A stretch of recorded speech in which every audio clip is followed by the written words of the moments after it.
NVN के दोस्तों, नमस्कार, सलाम। कमाल की बात में आपका स्वागत, आपको खुशामदीद, आपको वेलकम।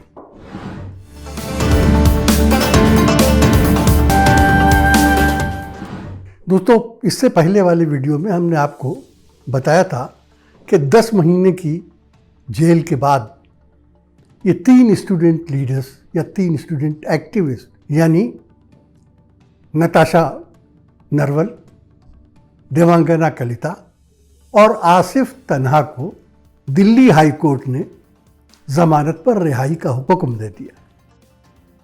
लेकिन हम इधर वीडियो बना रहे थे और उधर दिल्ली पुलिस कुछ और चाल चल रही थी।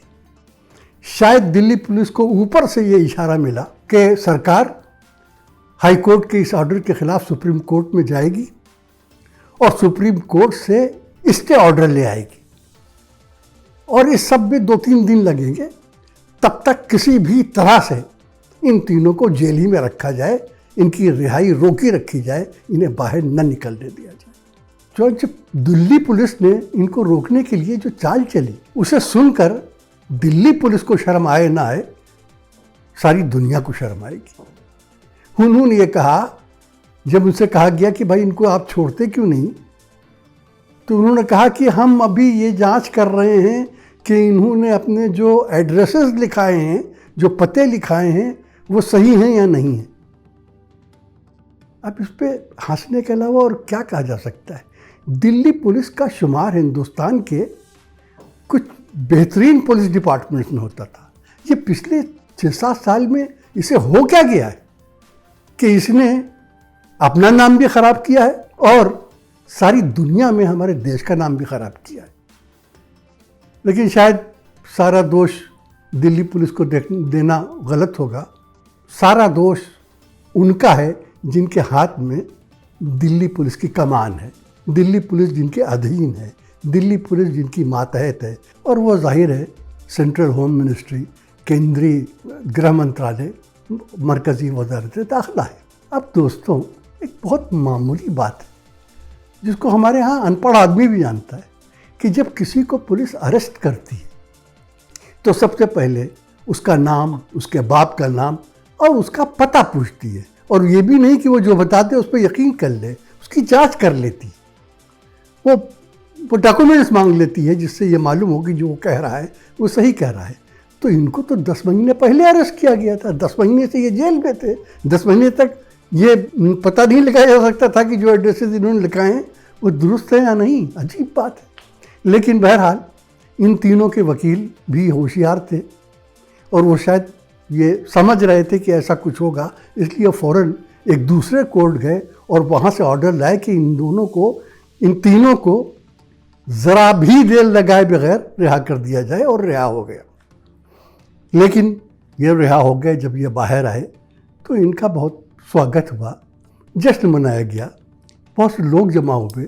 जमा वहाँ उतने लोग नहीं हुए जितने लोगों ने ये उनकी रिहाई की खबर सुनकर देश भर में बल्कि दुनिया भर में अपने घरों में खुशी जाहिर की कि जो लोग डेमोक्रेसी के लिए, जमहूरियत के लिए, लोकतंत्र के लिए लड़ रहे थे वो कामयाब हो गए। मामला अभी ख़त्म नहीं हुआ। वो जो कहते हैं ना, hope for the best but be prepared for the worst, यानी बेहतर की आशा रखिए मगर बदतर के लिए भी तैयार रहिए। तो ये सुप्रीम कोर्ट गए, पुलिस सुप्रीम कोर्ट गई। सुप्रीम कोर्ट ने इतना तो किया कि उसने इनके रिहाई के ऑर्डर पर स्टे देने से इनकार कर दिया। कहा कि ये लोग आज़ाद रहेंगे। एक डेट दे दी है, जुलाई की कोई डेट, कि तब पुलिस ने जो अपील की है सुप्रीम कोर्ट में उसकी सुनवाई होगी। लेकिन तब तक ये लोग रिहा रहेंगे। अब सुनवाई क्यों होगी? सरकार ये दरख्वास्त, ये एप्लीकेशन लेकर सुप्रीम कोर्ट में गई है कि ये जो हाई कोर्ट ने फैसला दिया है, ये फैसला जो है इसमें कुछ बातें ऐसी हैं जिनकी कोई ज़रूरत नहीं थी। मिसाल के तौर पर जो तुषार मेहता साहब हैं, advocate general government of India के, उन्होंने ये कहा कि इन लोगों ने सिर्फ ज़मानत मांगी थी तो कोर्ट को सिर्फ ज़मानत दे देना चाहिए थी। लेकिन वो कोर्ट ने जो यूएपीए के ऊपर पूरा एक लंबा 108 पेज का वो दिया है और यूएपीए के ऊपर एतराज़ किए हैं और ये कहा है कि इस कानून में भी झांक के देखना चाहिए कि ये ठीक लग रहा है या नहीं, वगैरह वगैरह के लिए इसके लिए तो उन्होंने अप्लाई भी नहीं किया था, इसके देने की कोई ज़रूरत नहीं थी। तो सुप्रीम कोर्ट ने ये कहा कि हाँ, हम हाई कोर्ट के इस फैसले का जायज़ा लेंगे और ये जो फैसला हाई कोर्ट ने दिया है, दिल्ली हाई कोर्ट ने, उसे नज़ीर नहीं बनना चाहिए कि बाकी जितने लोग बन रहे हैं वो फ़ौरन इसी बिना के ऊपर जमानत के लिए आ जाएं। हमको देखना पड़ेगा यूएपीए जो तरह लगाया गया है या उसके ऊपर जो कमेंट किए हैं दिल्ली हाई कोर्ट ने वो कहाँ तक जायज़ है, वो देखें, ज़रूर देखें। मगर दोस्तों, हम आपको एक बात बताएं, ऐसे कानून बनाना कि जिनके आगे अदालतें भी बेबस हो जाएं, हमारे देश में कोई नई बात नहीं है, इससे पहले भी बन चुके।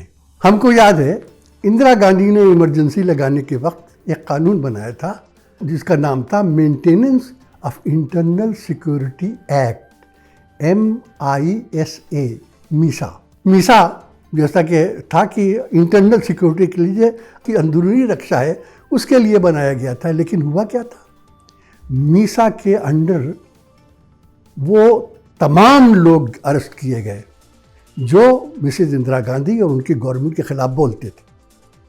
बड़े पैमाने में इस देश में पॉलिटिकल वर्कर्स को अरेस्ट किया गया जो इंदिरा गांधी की मुखालफत कर रहे थे।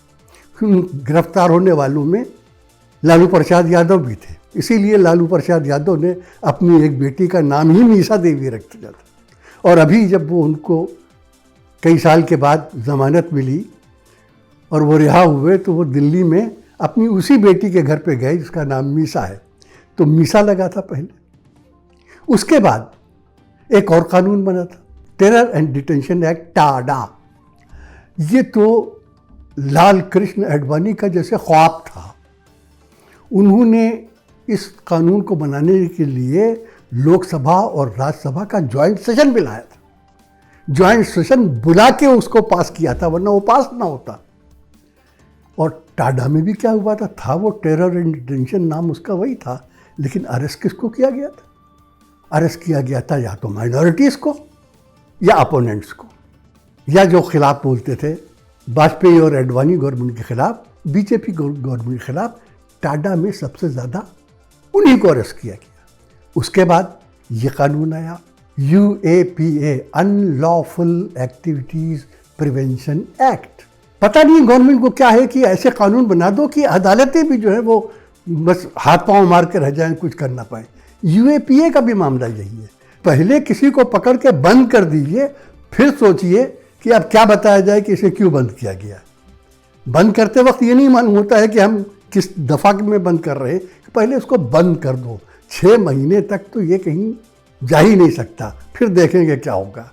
और UAPA में भी अनलॉफुल एक्टिविटीज़ किसकी थी, किसको अरेस्ट किया गया? इसमें अरेस्ट किया गया फारूक अब्दुल्ला को, जो जम्मू कश्मीर के चीफ मिनिस्टर रहे थे, जो मनमोहन सिंह की गवर्नमेंट में भी मिनिस्टर थे और उससे पहले वाजपेयी की गवर्नमेंट में भी मिनिस्टर थे। इसमें बंद किया गया उनके बेटे को, उमर फारूक को, वो भी चीफ मिनिस्टर थे।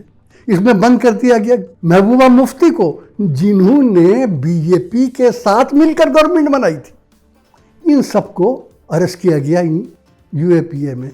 तो हमारा ख्याल है कि सुप्रीम कोर्ट को बिल्कुल ये जायज़ा लेना चाहिए कि क्या ये तमाम, हम कहते हैं, फिर एक बात इससे पहले क्या कोई बात करे, ये आपको बताते हैं हम इस हक़ में हैं कि अनलॉफुल एक्टिविटीज़, टेररिस्ट एक्टिविटीज़ और तोड़ फोड़ की चीज़ें, इनको बहुत सख्ती से रोकना चाहिए, रोका जाना चाहिए, इन्हें कुचला जाना चाहिए। जो इन्हें करें उनको यकीनन अरेस्ट किया जाए, लेकिन उसी के साथ ये भी देखा जाए कि क्या हमने इस कानून के ज़रिए लोगों की ज़बानें बंद करने का काम तो नहीं शुरू कर दिया। और वही हो रहा है। सबसे ज़्यादा जो है शुबा यही हो रहा है कि ये जो कानून बनाए गए थे, इनका मतलब वाकई अनलॉफुल एक्टिविटीज़ को रोकना नहीं था, टेररिज्म को रोकना नहीं था, और रुकी नहीं। कानूनों की वजह से नहीं रुकी, कहीं भी कोई टेररिज्म भी नहीं रुकी, अनलॉफुल एक्टिविटीज़ भी नहीं रुकी। जहाँ कहीं रुकी उसका बिल्कुल दूसरा कारण था, उसके बिल्कुल दूसरे वजूहात थी।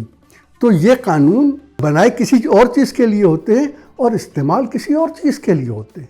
इस्तेमाल ये होते हैं कि सरकार के विरोधियों की ज़बानें बंद कर दी जाए। तो अब ये गया है सुप्रीम कोर्ट में मामला। हमको उम्मीद है और बल्कि यकीन है कि इस बार वो नहीं होगा जो अब तक 3-4 साल से सुप्रीम कोर्ट में होता रहा है कि किसी तरीके से चीज़ों को उठा के बस्ते में बंद कर दिया जाए, कोल्ड स्टोरेज में रख दिया जाए, किनारे रख दिया जाए, डेट्स लंबी लंबी लगा दी जाए, मामले को टाला जाए। कई केसेस में हम ये देखते हैं यही हुआ है और यही होता रहा है। हमें उम्मीद है कि इस बार CJI रमन्ना और सुप्रीम कोर्ट ये मामलात ऐसे बेंचेस के सामने रखेगी कि जिनका एक पास्ट रिकॉर्ड है कॉन्स्टिट्यूशन को बचाने के लिए, कॉन्स्टिट्यूशन की रक्षा करने के लिए। तो हम फिर कहेंगे कि हम न टेररिज्म के हक़ में हैं, न अनलॉफुल एक्टिविटीज़ के हक़ में हैं।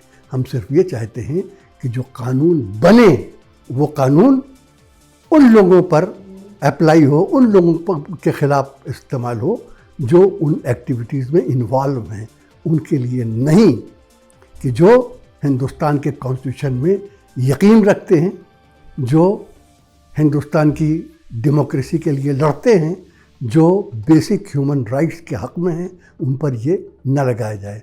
तो हम समझते हैं कि नताशा, देवांगना और आसिफ तन्हा को जिस तरीके से दिल्ली हाई कोर्ट से इंसाफ मिला है, उसी तरीके से इस बार सुप्रीम कोर्ट से भी इंसाफ मिलेगा।